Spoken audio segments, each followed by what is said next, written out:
Hello दोस्तों, आप सभी का अपने यूट्यूब चैनल में एक बार फिर से स्वागत है।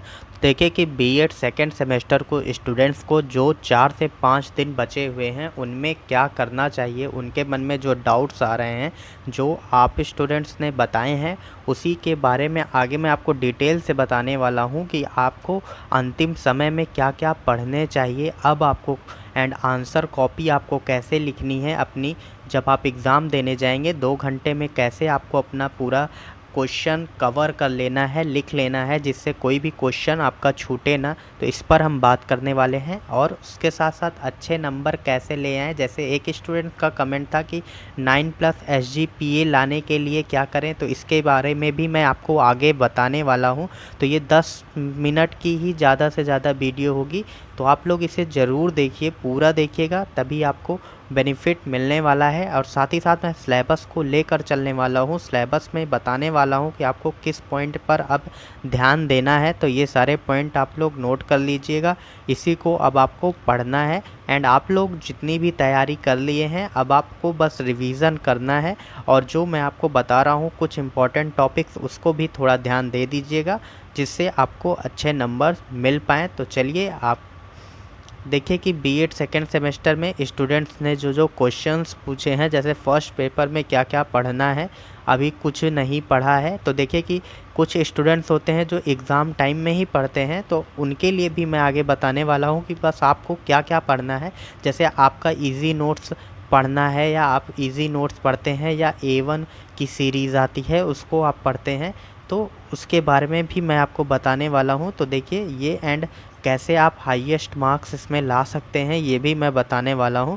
तो चलिए अब बात करेंगे पहले चारों पेपर के सिलेबस में, और मैं आपको अब बताने वाला हूं कि आपका चाहे जो भी नोट्स हो या जो बुक हो, उसमें से आपको किन पॉइंट पर ज़्यादा ध्यान देना है। तो चलिए फर्स्ट पेपर देखते हैं कि फर्स्ट पेपर में जब आप सिलेबस देखेंगे कि इंडियन सोशल कॉन्टेक्स्ट में, आपको बस देखिए कि अब आपको क्या करना है। पीछे आपने जितना भी पढ़ा सफिशिएंट है, उसका रिवीजन करते रहिए, बस ये इम्पॉर्टेंट है। और अब जो नए मतलब जो स्टूडेंट्स अब एग्ज़ाम टाइम में ही अच्छे से तैयारी करना चाहते हैं, तो देखिए कि अब आपको क्या करना है, सिलेबस में जितने पॉइंट दिए हुए हैं उसका बारे में आपको एकदम अच्छे से जान लेना है। जैसे अब इसमें डाइवर्सिटी एंड प्लूरलिज्म है, तो आपको डाइवर्सिटी का मतलब पता होना चाहिए, डाइवर्सिटी कितने प्रकार की होती है। आपको ये सारा पॉइंट आपको आपके जो भी नोट्स लिए होंगे उसमें लिखा होगा। बस आपको ये देखना है कि डाइवर्सिटी मतलब विविधता कितने प्रकार की है, सामाजिक विविधता, आर्थिक विविधता, सांस्कृतिक विविधता, भाषाई विविधता, धार्मिक विविधता, जितने भी डायमेंशंस आपको बुक में दिए गए हैं बस उतने ही आपको पढ़ लेने हैं, या आपके नोट्स में जो दिए गए हैं ये बस इतना। आपको प्लूरलिज्म की परिभाषा आनी चाहिए आपको कि बहुलवाद क्या है, इतना आपको पता होना चाहिए। और बाकी चीज़ें आप एक बार देख लीजिएगा। उसके बाद देखिए कि इनइक्वालिटी मतलब असमानता के बारे में आपको पता होना चाहिए। उसके साथ साथ मार्जिनलाइजेशन के बारे में आपको पता होना चाहिए, जैसे जेंडर इक्वालिटी, ये सारी चीज़ें कॉमन चीज़ें हैं, तो इसके बारे में एक बार आप पढ़ेंगे। और देखिए कि जैसे आपके जो नोट्स में दिए हुए हैं, अब आपको क्या करना है, नोट्स के पॉइंट पॉइंट याद करिए। आपका अंदर का कंटेंट आप अपने मन से भी लिख सकते हैं, लेकिन आपको पॉइंट सारे याद होने चाहिए। कम से कम सारे लॉन्ग आंसर का 5 से 6 पॉइंट याद कर लीजिएगा, तो वो आपके लिए बेनिफिशियल होने वाला है। एंड अब जैसे आपको यूनिट सेकंड में भी ऐसे ही करना है, बस आपको टर्म्स सारे समझ में आने चाहिए, क्योंकि आपका पेपर जब भी बनेगा आप पिछले साल के पेपर देख लीजिए या फर्स्ट सेमेस्टर का पेपर देख लीजिए। देखिए आपका जो ये टर्म्स इसमें दिया गया है यही आपके क्वेश्चंस में आने वाले हैं, या आप देख लीजिएगा जब आप पेपर देकर आएंगे तो आप यही सिलेबस को मैच करिएगा। आपके जितने भी इसमें टर्म्स दिए गए हैं इससे अलावा कहीं से भी आपका पेपर नहीं आने वाला है। तो बस आपको इन पर तैयारी करनी है, जितना अच्छा आप इस पर तैयारी करेंगे आपको पूरा पेपर आप सॉल्व कर पाएंगे। तो बस आपको इसमें जितने भी पॉइंट दिए हुए हैं बस आपको उसकी मीनिंग, उसकी परिभाषा, उसके प्रकार, जो भी उसमें हो सकते हैं वो सारी चीज़ें आपको पता होना चाहिए। अब जैसे इसमें आपका फर्स्ट पेपर में ही बहुत सारे आपका मध्यकालीन शिक्षा के समय में, और उसके बाद जो मॉडर्न इंडिया में जितने भी कमेटीज़ बनी थी ये सारे इम्पॉर्टेंट हैं। उसके साथ साथ लेकिन ये देखिए जैसे गोखले बिल स्पेशल में मेंशन्ड है, तो ये गोखले बिल तो कंफर्म है, आपको ये आना ही चाहिए। उसके बाद आपका सैंडलर कमीशन भी देखिए लिखा हुआ है, हार्टोग कमेटी, तो इन तीनों कमेटी में से आपको क्वेश्चन पेपर में दिखने वाला है। ये देख लीजिएगा आप कि आपके ये क्वेश्चंस आपके एग्ज़ाम में ज़रूर दिखेंगे इन तीनों कमेटी में से, क्योंकि यही आपके सिलेबस में डायरेक्ट मेंशन है।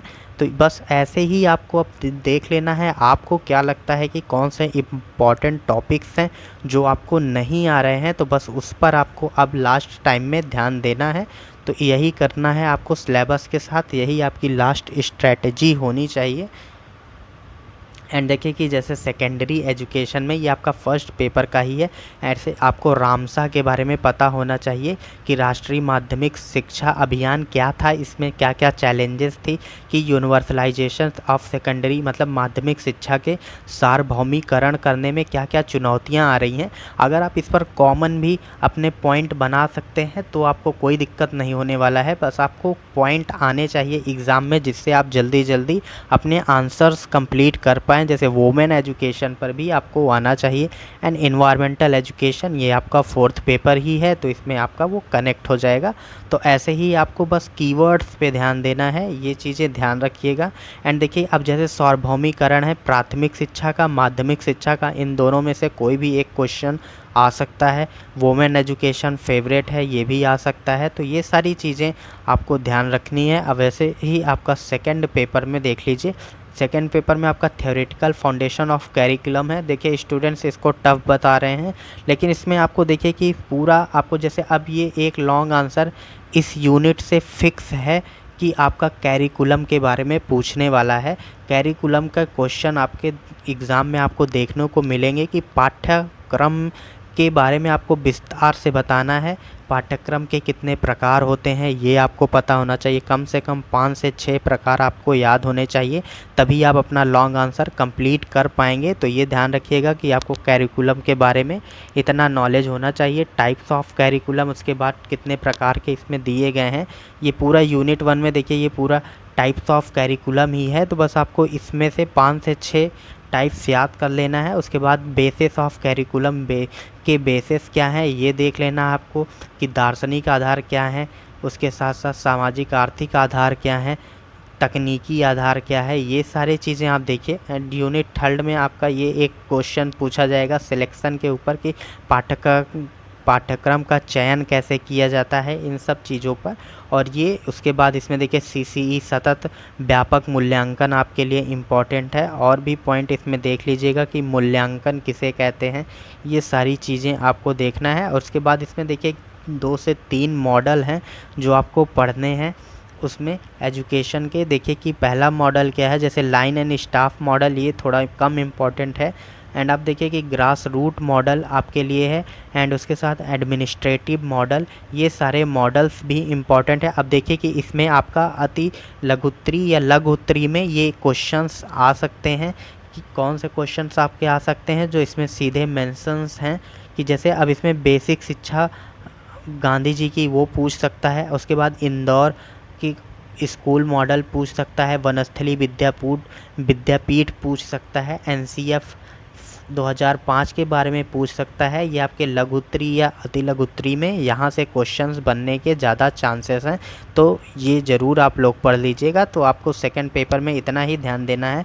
देखिए आपको चारों पेपर का वीडियोस आपको इसी चैनल पर आपको मिल जाएगा, तो वहाँ पर भी आप जाकर स्पीड में देख सकते हैं अगर आपका देखने के मन है। अदरवाइज़ आप लोग अपना अब क्या करिए, यही नोट्स को दोहराइए जितना ज़्यादा संभव हो, उसी से आप अच्छे नंबर पा पाएंगे। एंड देखिए कि अब थर्ड पेपर है आपका चाइल्ड एडोलसेंट डेवलपमेंट, तो इसमें भी बस आपको इतना ही जानना है, जैसे concept of growth and development. इसमें एक क्वेश्चन फेमस है कि ग्रोथ और डेवलपमेंट में अंतर क्या है, ये आपको पता होना चाहिए। ये क्वेश्चन लगभग हर बार आ जाता है, तो ये देखिए। उसके बाद आपको ये बताना है कॉन्सेप्ट ऑफ एडोलसेंट क्या है, डेवलपमेंट टास्क क्या है, ये सारी चीज़ें। इसमें आपके पास शारीरिक विकास कैसे होता है बाल्यावस्था में, किशोरावस्था में बताना है। देखिए अब इसमें आपको ये लेकर चलना है कॉमन चीज़ें। अब आपको शारीरिक विकास के बारे में बताना है, आप वही उसके बाद आपका नेक्स्ट चैप्टर में मानसिक विकास के बारे में बताना है, फिर वही आपका नेक्स्ट चैप्टर हो जाएगा भाषा के विकास के बारे में बताना है, उसके बाद आपको कॉन्सेप्ट फॉर्मेशन ये सारी चीज़ें बतानी है, एंड इसके बाद देखिए कि सोशल डेवलपमेंट बता देना है। अब आपको ये देखिए कि ये पूरे एक डायमेंशंस ही हैं, डेवलपमेंट के डायमेंशन ही हैं, physical development, mental development, social development, emotional development, moral development, ये आपका पूरा ये समझ लीजिए उसी के डायमेंशंस हैं।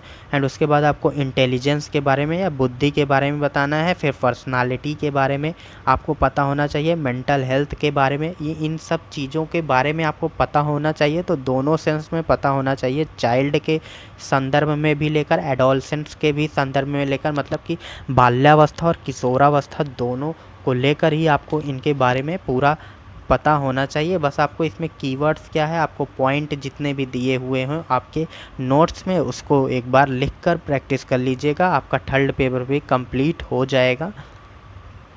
एंड फोर्थ पेपर देखिए इन्वायरमेंट का है। मैं आपको इसमें एक बार सजेस्ट करूंगा कि मैं आपको इसी यूट्यूब चैनल पर 1.5 घंटे में पूरा इन्वायरमेंट के पेपर के इम्पॉर्टेंट सेगमेंट पढ़ाए हैं, उसको आप एक बार स्पीड से देख लीजिए, उसके बाद आपका जो भी नोट्स हो उसको पढ़ लीजिएगा, आपका काम हो जाएगा। इसमें सब टर्म्स दिए गए हैं, बस आपको उस टर्म्स के बारे में पता होना चाहिए, जैसे इकोसिस्टम क्या है, इकोलॉजी क्या है, बायोडाइवर्सिटी क्या है, ग्लोबल वार्मिंग क्या है, एनर्जी क्राइसिस क्या है, ये सारी चीज़ें। उसके बाद आपका अप्रोचेस क्या है लर्निंग की में, इसमें शिक्षक की क्या भूमिका है, को कैरिकुलम क्या है, ये सारी चीज़ें आपको पता होनी चाहिए। एंड इसमें देखिए कि फील्ड ट्रिप, सर्वे, प्रोजेक्ट मेथड, ये सारी विधि हैं इन्वायरमेंटल एजुकेशन की, इनके बारे में ही पता होना चाहिए। तो इस पर मैंने जो आपको वीडियो बताया है एक बार ज़रूर देखिएगा, मैं आपका इस लिंक डिस्क्रिप्शन बॉक्स में भी दे दूँगा, वहाँ पर से भी आप देख सकते हैं।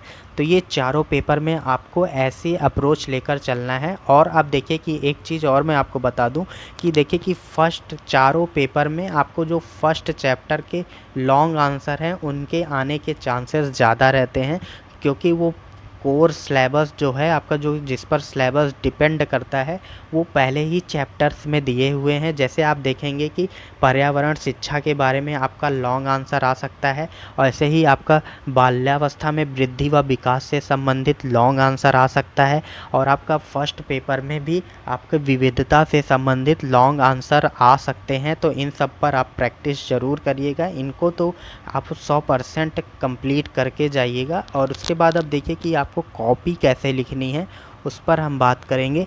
तो देखिए कि कॉपी कैसे लिखें, इसके लिए मैं आपको बता दूं कि कॉपी में आपको लिखने से ज़्यादा ये ध्यान देना है कि आपका कोई भी प्रश्न छूटे नहीं, ये सबसे बड़ी बात है। क्योंकि पिछली बार फर्स्ट सेमेस्टर में स्टूडेंट्स कह रहे थे कि उनको समय कम लग रहा था, तो आपको पहले से ही प्रैक्टिस कर लेनी है कि आपका कोई भी क्वेश्चन वहाँ पर छूटे ना, भले ही आप थोड़ा कम पेज लिखिए लेकिन आपके क्वेश्चन ना छूटें। दूसरा देखिए कि आपका फर्स्ट, जैसे आपका 3 क्वेश्चन आपको लिखने हैं अति लघुत्तरी में, 4 लिखने हैं आपको लघुत्तरी में, और 2 लिखने हैं लॉन्ग, टोटल आपको 9 क्वेश्चंस लिखने हैं। तो इसको आप लिखने की कोशिश कीजिएगा, आधा से 1 पेज आप इसमें लिख सकते हैं, और इसको आप कम से कम मिनिमम 2 पेजेस तो ज़रूर लिख दीजिएगा। और आपका जो लॉन्ग है, अगर आप इसको 3.5 से 4 पेजेस लिख देते हैं तो आपका ये आंसर कंप्लीट हो जाएगा। इसको आप 2 ± 2 से हाफ पेजेस और बढ़ा सकते हैं। तो इतने पेजेस में आपको आंसर्स लिखने चाहिए, या आपकी जो भी स्पीड हो उसके हिसाब से आप अपने हिसाब से इसको एडजस्ट कर लीजिएगा। और आपका 2 घंटे में पेपर होगा, तो 2 घंटे में आपको इतनी चीज़ें लिखने हैं। और आपको ध्यान देना है कि आपका आंसर ज़्यादा पैराग्राफ में ना हो, आप उसमें पॉइंट वाइज लिखिए, जो भी आपको एक्स्ट्रा उसमें आ रहा हो वो सारी चीज़ें आप लिखिए, जिससे आपको अच्छे नंबर मिल पाएँ। आपके देखिए कि आपकी कॉपी जितनी अच्छी होगी आपका नंबर उतना ही अच्छा होने वाला है। तो इतने ही काम आपको करना है कॉपी लिखने में। आप सभी लोगों ने बहुत से एग्ज़ाम दिए होंगे, तो ये कॉपी लिखने में किसी भी स्टूडेंट को प्रॉब्लम नहीं आती। स्ट्रैटेजी वही है, आपको ये कितने पेजेस लिखना है मैंने बता दिया, आपको टाइम मैनेजमेंट खुद करना पड़ेगा, आप घर पर लिखकर प्रैक्टिस कर लीजिए, ये सारी चीज़ें कर सकते हैं। और अब देखिए कि अब आपका क्वेश्चन आता है कि नोट्स कौन सा हो। अब आपके पास जो भी नोट्स हो बस आप उसका रिवीजन करते रहिए। बस आपका A1 सीरीज़ भी चलती है, इजी नोट्स चलता है, या जो भी आपके पास नोट्स हो वो सारे सफिशिएंट हैं। बस उसमें आपका सिलेबस कवर हुआ होना चाहिए, ये ध्यान देना है आपको बस, क्योंकि आपके क्वेश्चन पेपर आपके सिलेबस से बनते हैं, किसी नोट्स से नहीं बनते हैं। तो इतना आपको ध्यान देना है। उसके बाद और जो भी मैंने PDF प्रोवाइड किया है आपको, सारे मॉडल क्वेश्चन पेपर आपको प्रोवाइड किए गए हैं, इम्पॉर्टेंट क्वेश्चंस बताए गए हैं, वो आपको सारे इसी टेलीग्राम चैनल पर मिलने वाला है। और ये हमारे चैनल पर जो नए स्टूडेंट्स हैं वो चैनल को सब्सक्राइब कर लें। और आपसे मिलेंगे नेक्स्ट वीडियो में। Thank you for watching this video.